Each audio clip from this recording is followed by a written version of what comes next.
National Herald एक non profit company है और नॉन प्रॉफिट कंपनी जो होती है उसमें ना कोई शेयर होल्डर उनको डिविडेंड दिया जाता है, ना उसके जो बॉडी होती है, उसका जो गवर्निंग बॉडी होती है उसको कोई किसी प्रकार का तनख्वाह या किसी प्रकार का मानधन भी अदा नहीं होता। और उसके साथ साथ जब ये कंपनी बंद हो जाती है तो ये सारा जो उसकी जो मालमत्ता होती है वो सरकार को जमा होती है। इसलिए ये सीधा मामला है। और ये नेशनल हेराल्ड किसने गठित किया? तो नेशनल हेराल्ड जो स्वतंत्र संग्राम सेनानी थे उन्होंने गठित किया। किस लिए गठित किया? तो देश में संविधान क्या है उसका पता चलना चाहिए। देश में स्वराज की जो मूल भावना है उस मूल भावना को आगे लेके जाना है और हम सब लोगों ने इकट्ठा आके आगे किस प्रकार से जाए इसका चिंतन उसमें करने के लिए जो एक न्यूज़पेपर निकला था वो नेशनल हेराल्ड है। और इसमें कोई अनियमितता का या पैसे की कोई गफला होने का कोई दूर दूर तक कोई चांस नहीं, मगर ये राहुल गांधी से ये सरकार डरती है इसलिए ईडी को आगे करती है।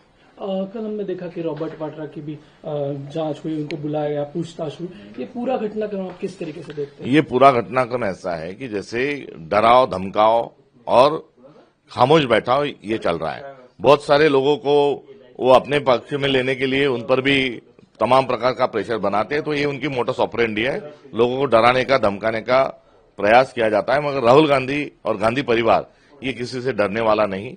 ये परिवार बेबाक परिवार है। इनके परिवार से 2 लोग जो है इन्होंने शहादत दी है। और मैं आपको ये भी बताते हुए चलूं कि आजादी के पश्चात नेहरू जी ने अपनी जो संपत्ति है वो इस राष्ट्र को अर्पण की हुई है।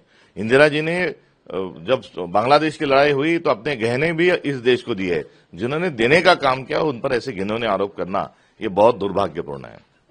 वक्फ मामले में आज जो सुप्रीम कोर्ट में दायर याचिका है उस पर सुनवाई हो रही है।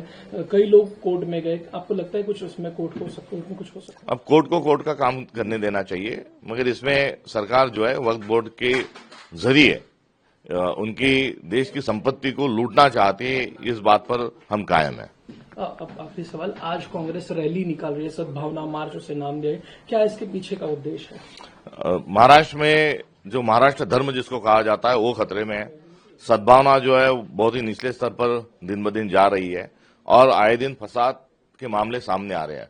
और इसे करते इस सारी स्थिति को देखते हुए आगे सद्भावना की वृद्धि होना चाहिए, शांति कायम होना चाहिए और सबने मिलजुल के आगे बढ़ना चाहिए। ये हमारी मंशा है और मंशा नहीं तो ये कांग्रेस होने के नाते हमारी जिम्मेदारी है।